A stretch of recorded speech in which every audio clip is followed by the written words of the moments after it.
Stick yan, wala nang washer, diretso lang. Tama ito. Dili Ito sa kumplito ang magiging traffic ka. natin. Ay, Okay na yan. Bago natin gawin itong Ay, di. Ako doon, chatan. Yeah. connector Oh. natin na ito yung Video call mo yan, dito. Oh! dapat Adi, ano lang mo, video call niya. Ano sa barko. Kuya, bye-bye. Sakto naman kayo mo desisyon. Nalibang di ko bimliyaw.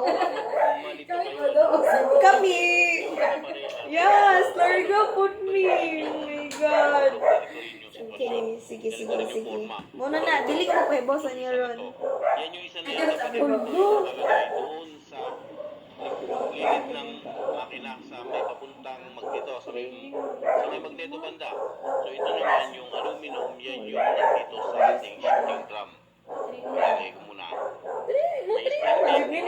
May spring din. So ito kasi ay Sel. ayan.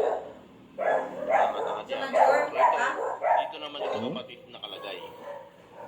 Yan, nakatusok yan dyan. Pero mamaya, papakita ko sa inyo kung paano natin kakabit yan, okay? So sa ngayon, hindi muna tayo focus sa transmission. Kaya ko lang sinabi kapatid kasi halos pareha sila ng itsura. Ayan o, spring, saka meron din siyang parang pin. Ayan. Basta yung alloy, yung nandito. So hindi mo naman ito mapapasok dito. Kasi nilalagyan na natin kapatid yung ating sigunyan, yung crankshaft natin. Kaya lang, medyo matigas kasi. Hindi, we're good. Yahay na plato. So kailangan natin gamitin ng torch. Original matitigas talaga to. So initin muna natin kapatid. Bago natin initin, kailangan tanggalin yung Ang muna madakpan sa na kasi oil Alam, pump. Kasi ano, nandito sa kabila yan. arbe nakatapos na. Position.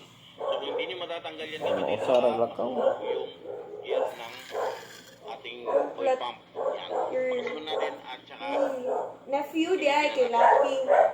sa Daw habang pa, kay iniinit Monica. natin kapatid yung ating crankshaft, eh baka pwede mo nang pindutin yung subscribe button at pakipindot na po yung notification